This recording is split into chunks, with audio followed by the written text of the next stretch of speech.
foi os violinos. Aliás, eu sempre me conheci sportinguista, porque o meu pai era benfiquista, porque nem toda a gente é perfeita, mas não ligava nada à vertente desportiva. E eu, como nasci em 45, apanhei uma fase dos 5 violinos, e era uma época que o Sporting ganhava tudo e mais alguma coisa, e então a partir daí o meu sportinguismo passa a modéstia, tornou-se imparável.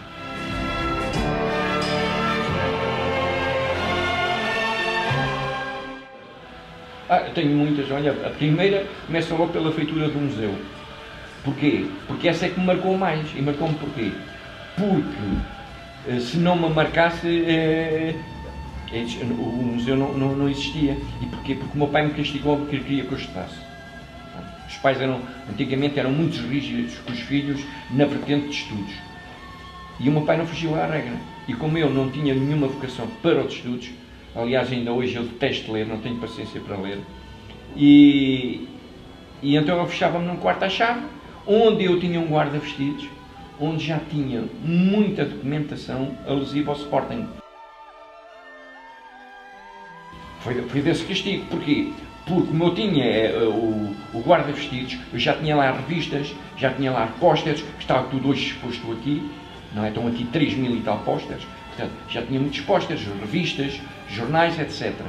E depois, como eu queria passar o tempo no quarto a fazer tudo menos estudar, tive a feliz ideia de começar a fazer cortes de jornais de tudo o que era vertente de Sporting, do basquete, do handball, de todas as modalidades que o Sporting tinha na altura.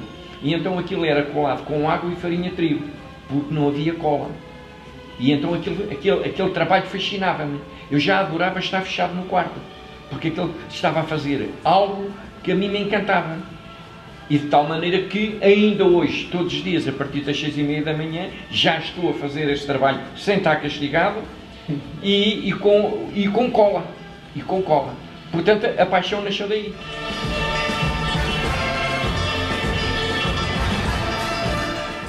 Episódios há muitos. É evidente que há uns mais marcantes do que outros.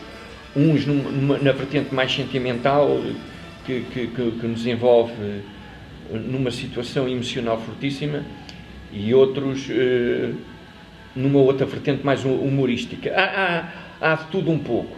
Agora, um caso curioso é que quando eu casei, portanto, depois de ter um museu, digamos, num guarda-vestidos, quando eu casei passou por uma marquise, de uma marquise passou por uma garagem.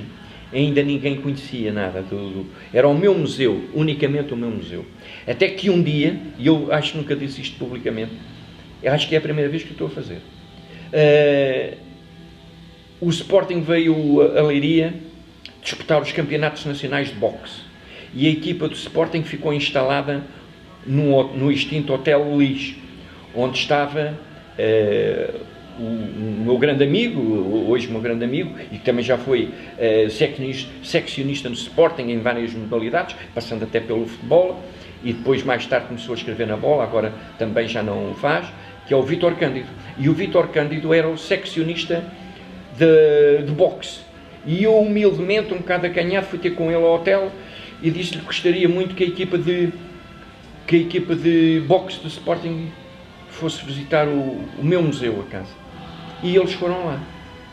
Aquilo teve um impacto tão grande que logo na semana seguinte o jornal do Sporting fez uma entrevista de 2 páginas, uma reportagem de 2 páginas sobre o Museu do Sporting aqui em Leiria. E pronto, a partir daí é o que está aqui hoje.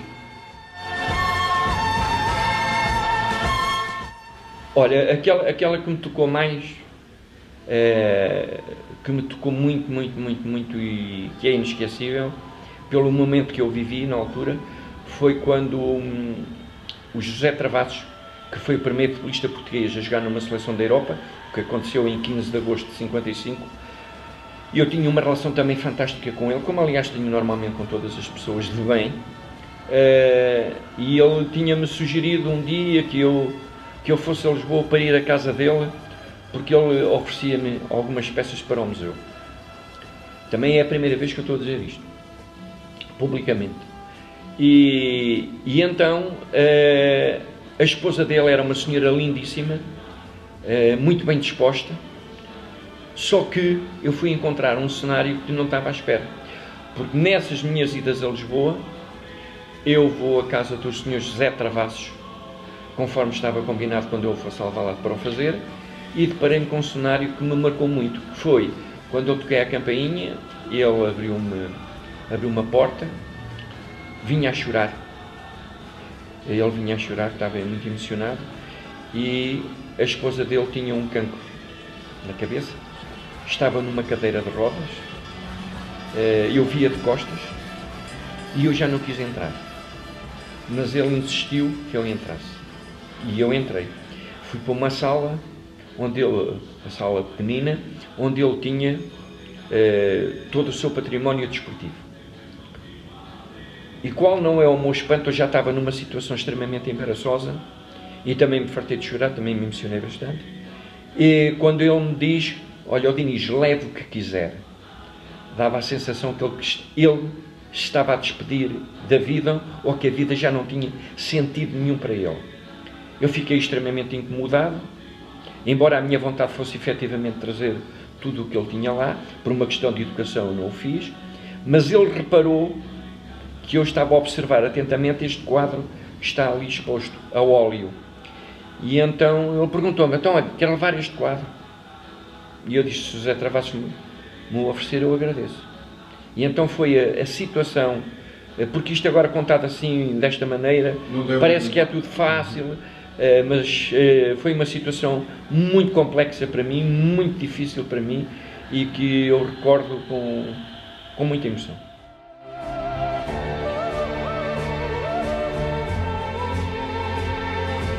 Claro, para mim é um motivo gratificante, e acho que para todos os sportinguistas, não é? Acho que é fantástico.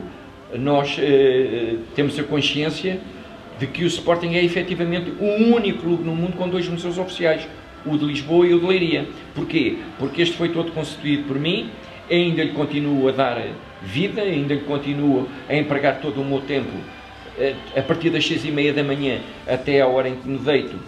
Eu estou a trabalhar sempre e apaixonadamente por tudo o que é vertente de Sporting, em particular no museu, mas a partir de 2007, era presidente do Sporting, o Dr. Soares Franco, este património todo foi entregue para a instituição Sporting de Portugal, e daí o Sporting ser o único clube no mundo com 2 museus oficiais, o de Lisboa, que é fantástico, que vale a pena ver e deve ser visitado, assim como este, e o que está aqui em Leiria.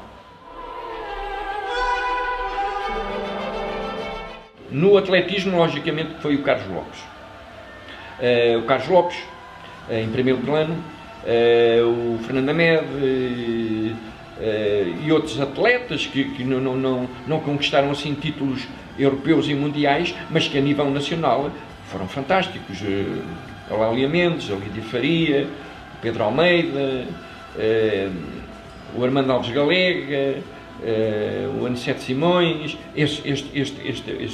ganhou títulos europeus, pronto. E depois há outras modalidades, o Jorge Estriaga no bilhar, o Fernando Fernandes no Kingbox,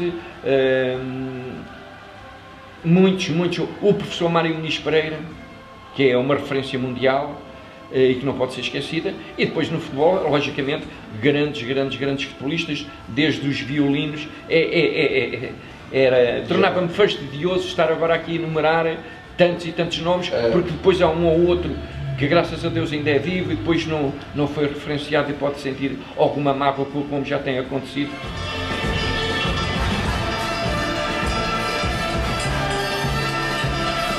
É muito bom um clube como o Sporting ter ecletismo, só que tem custos elevadíssimos, não é? E muita gente que às vezes podia colaborar, não colabora, mas isso não é só nessa vertente, é em várias. Portanto, eu fico felicíssimo e tenho pena que hoje o Sporting não seja, como foi nos anos 80, o clube mais eclético do mundo, que era espantoso, era fantástico, mas mesmo assim, apesar de todas as limitações que o clube hoje atravessa, o Sporting ainda hoje é dos clubes na Europa com mais ecletismo, e por isso é que o Sporting é dos clubes também na Europa, mercê disso, que tem atletas com mais títulos europeus, mundiais e olímpicos. Poucos clubes a nível europeu se podem orgulhar disso. Portanto, acho que desde que seja possível que o Sporting mantenha o ecletismo que tem, desde que seja para conquistar títulos. Ter só para dizer que tem mais esta modalidade ou aquela, num clube como o Sporting, para mim, não aceito.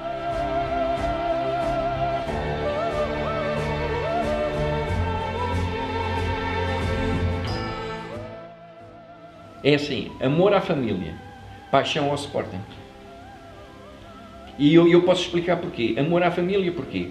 Ou paixão ao Sporting, primeiro, porquê? Porque eu, desde que me conheço, fui sempre sportinguista. E essa paixão, desde os 12 anos, esse sentimento ao clube, tornou-se numa paixão. A partir dos 12 anos foi-se cimentando, talvez com carinho, com afeto, passando pelo amor, até que chegou à paixão, que para mim a paixão é o limite. E, portanto, chegou à paixão.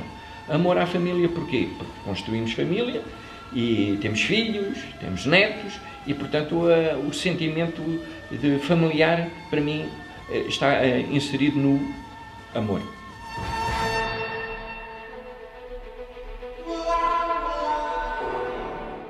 Olha, isto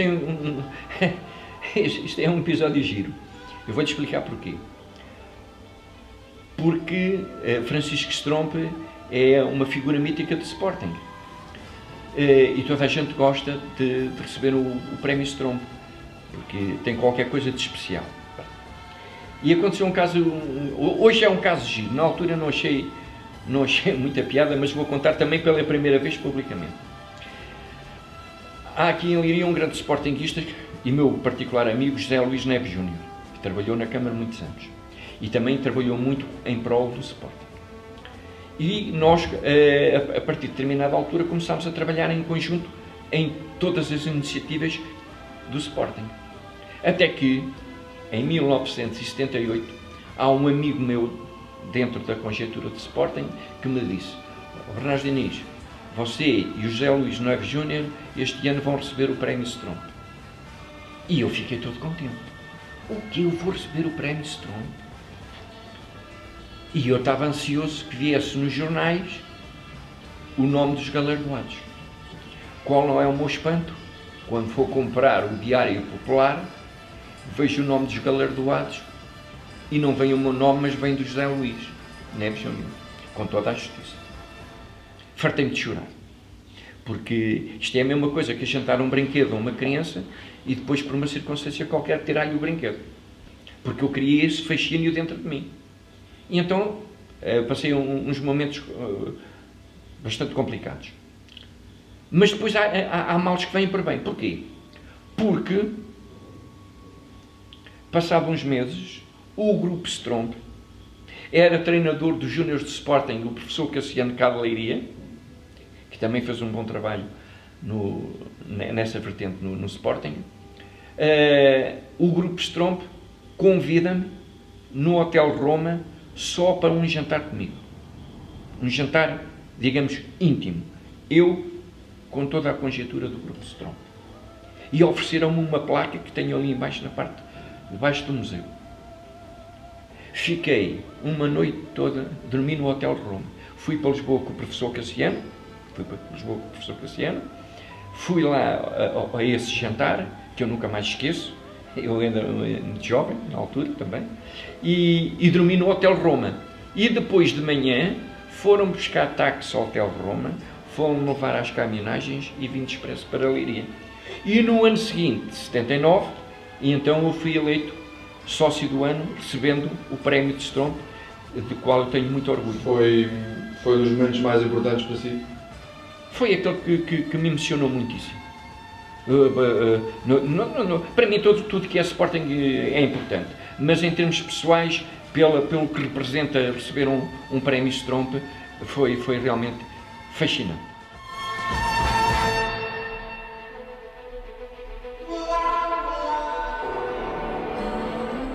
Olha, para mim, o Sporting é sempre um clube de glória e resumo isso a um artigo que está ali ao fundo, escrito pelo Alfredo Farinha, que foi um conceituado jornalista do jornal A Bola, em que ele diz naquele artigo que o Sporting é um clube que nunca está em crise E por isso é que o Sporting é o campeão do desporto português. Porque se não é campeão numa modalidade, é campeão noutras modalidades. E daí o Sporting ser intitulado como o campeão do desporto português. Portanto, o Sporting é um clube que nunca está em crise.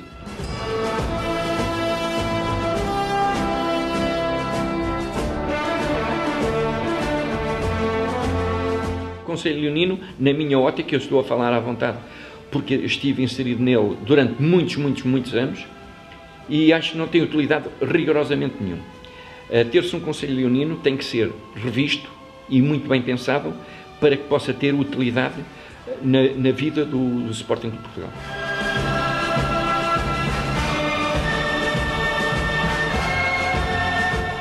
Foi, efetivamente foi.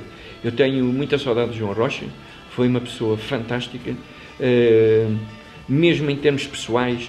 Eu lembro-me, ainda não havia telemóveis, e nós falávamos 3 e 4 vezes por semana, ou eu ligava para a minha casa, ou eu ligava para a casa dele, e já não falo durante o dia quando eu ligava para a firma onde ele trabalhava, que era a Comundo, que ainda existe, e onde trabalhou lá também o Dr. Sousa Marques, que foi chefe do Departamento de Futebol de Sporting, e o Dr. Silva Rezende, etc. Portanto, eu tenho recordações fantásticas, fabulosas com o Sr. João Rocha, em termos pessoais e em termos institucionais. E por isso, para mim, ele está sempre no meu coração, e para mim foi um choque muitíssimo grande quando ele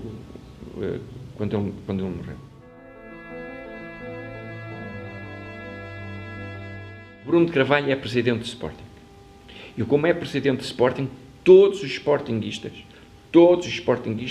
têm a obrigação e o dever de o ajudar na luta tremenda que tem para que possa projetar e fazer um trabalho digno, de pujança em prol do Sporting de Portugal. Porque se nós não estivermos todos unidos e nós não puxarmos todos, passa a expressão, para o mesmo lado, é difícil a qualquer direção fazer um trabalho consistente. Ele, a fibra tem, empenhamento tem, acredito nele, e daquilo que depender de mim, ele tem o meu apoio total e incondicional.